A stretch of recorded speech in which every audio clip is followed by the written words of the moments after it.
Welcome to a new episode of the Future Copy Broadcast. My name is Will, and I am the founder and head writer over at futurecopywriting.com. Before I was a full-time writer and marketer, I worked in the translation tech industry. While I was there, I got thrown into the crazy world of artificial intelligence and large language models. While these terms aren't quite household names yet, you definitely know what they are. Well, AI is a household name for sure, but large language model, boring, right?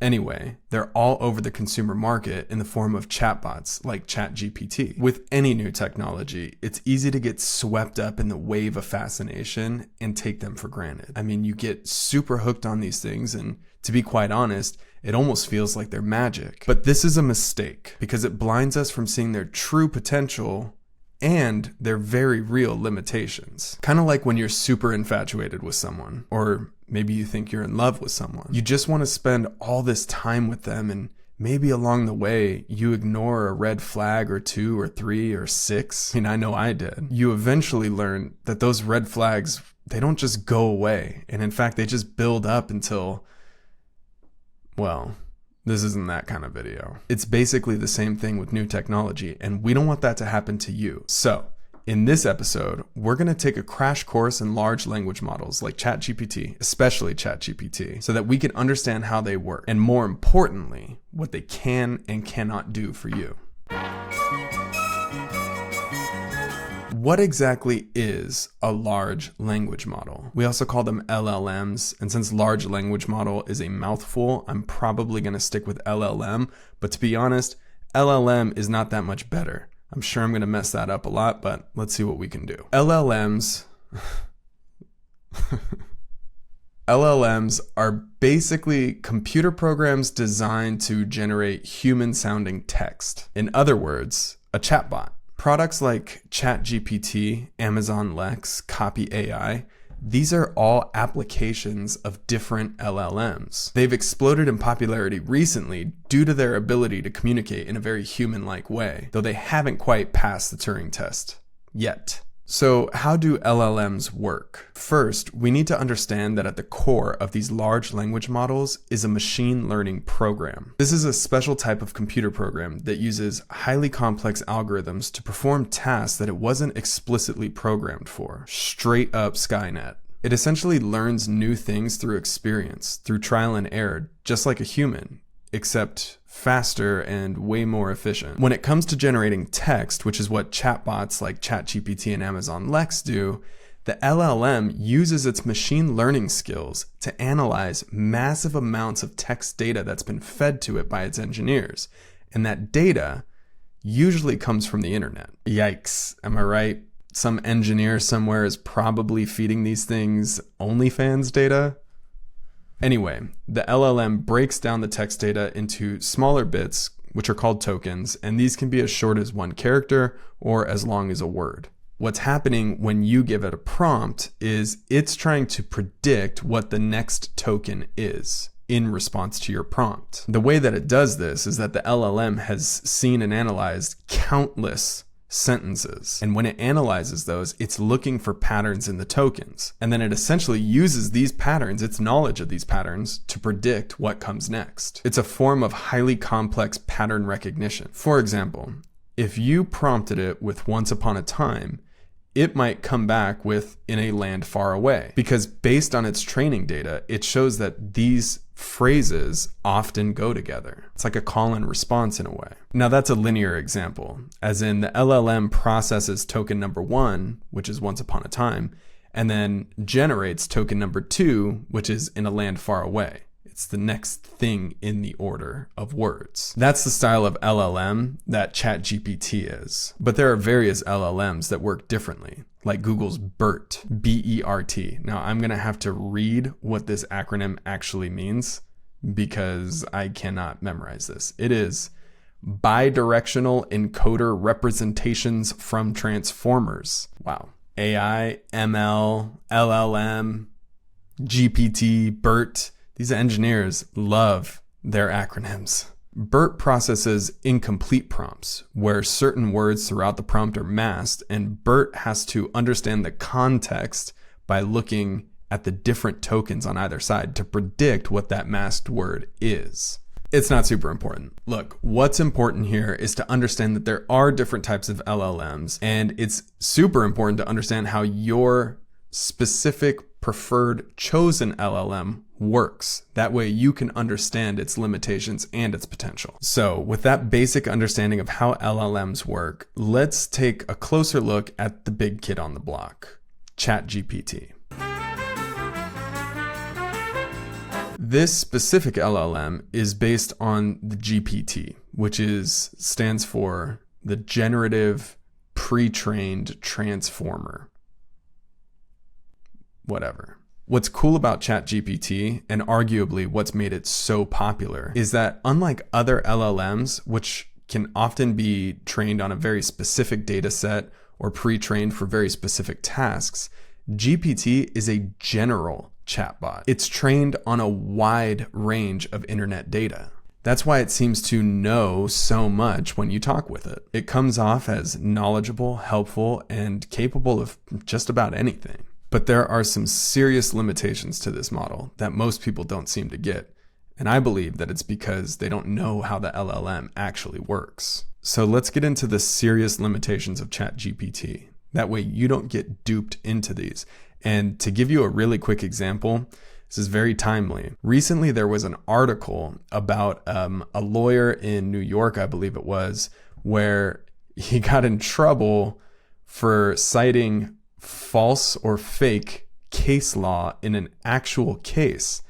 And when this came up, he blamed ChatGPT, and it was found out that he was using ChatGPT to help draft his arguments, and ChatGPT had cited what it presented as real case law that turned out to be fake.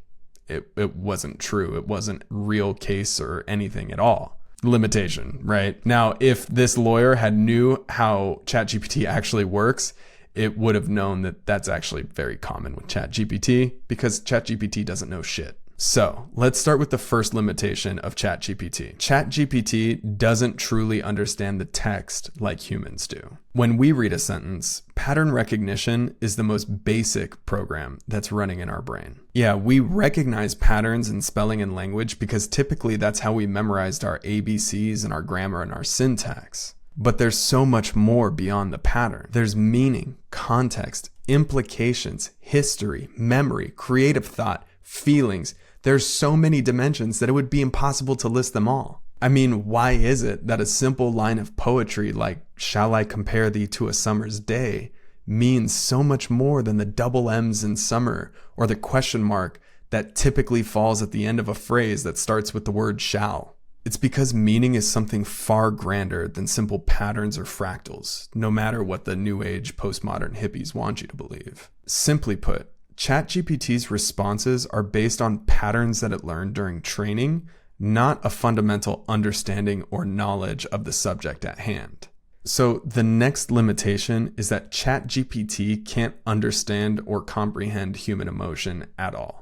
This is a major win for sales copywriters. Any form of persuasive writing is grounded in human emotions. Persuasive essays, for example, appeal to our ideals for logical consistency, or at least they should. Movies, songs, poetry, TV shows, these pull at the real human experiences that are nested in the heart of relationships. And sales copy leverages the psychological pain of a problem unsolved. The utter lack of emotional understanding cripples any LLM's ability to appeal to this kind of emotion. It can only mimic the patterns that it sees. And those imitations can be very good, sometimes even convincing, but they aren't good enough to be foolproof. So the third limitation of ChatGPT is that it is not a repository of knowledge or information. While it may seem like ChatGPT knows a lot, it's just imitative knowledge because it's imitating patterns. It's regurgitating patterns that it learned during its training. The patterns really are everything here. That's how it imitates composition, or it imitates emotion, or it imitates understanding. It imitates a human conversation strictly based on pattern. Had that lawyer that I talked about earlier known this about ChatGPT, there is no way that he would have cited whatever case law it came up with, because it doesn't know anything about case law. It just knows patterns. It knows the patterns of tokens that get put together that look like real case law, probably because it analyzed a bunch of case law from the internet. I can't tell you how many times I've asked for historical quotes from ChatGPT with citations, and it will give me a quote from a famous person with a citation. And when I go to Google to look into where that quote actually came from, turns out that person never said it, or it cited the wrong speech or the wrong poem. And if you ask ChatGPT about this, it'll say something like, "Oh, I'm sorry for any confusion. As a large language model, my training cut off in September 2021, blah, blah, blah, blah, blah." But all of that makes sense when you remember that ChatGPT is just a pattern recognizer and has access to only a finite amount of internet text data. And I'm going to say yikes again, because internet data is terrible. Yes, there's a lot of good, sound information on the internet, but there is more crap than anything else. Even Wikipedia is riddled with misinformation, disinformation, wrong shit. In fact, this all reminds me of high school when Wikipedia was the it thing. We had to keep getting reminded that no matter how convincing a Wikipedia article was, it was not a reliable source. This is pretty much the same thing. In fact, let's call it the Wikipedia effect. At the end of the day, ChatGPT doesn't know anything. In fact, it knows nothing. All it knows is pattern recognition, and that's pattern recognition of text at that, nothing else. So what does all of this mean for copywriters? Well, first, the better you understand how your tool works, the better you can actually use it. I use ChatGPT every day for sales copy, but I would never, ever, ever trust it to write sales copy on its own. Instead, I use it conversationally to process ideas back and forth. But when it comes to content, ChatGPT really shines. Of course, it rarely writes great content on its first pass, but when you work with it and understand its limitations, you get the hang of it and really streamline the production process. But you always have to remember it is unwise and unethical, as we've seen with that lawyer, to rely on ChatGPT to provide you with factual information. Take what it generates with a grain of salt, always, and then fact check your content before publishing. We could go on for days talking about this subject. It's incredibly deep and equally fascinating. But all things must come to an end. As it is in life, so it is in the Future Copy broadcast. If you want more impactful methods, teachings, and expert guidance, go to futurecopywriting.com and sign up and join the Future Copy Club. Anyway, that's all for this episode. My name is Will with futurecopywriting.com, and I'll see you in the next one.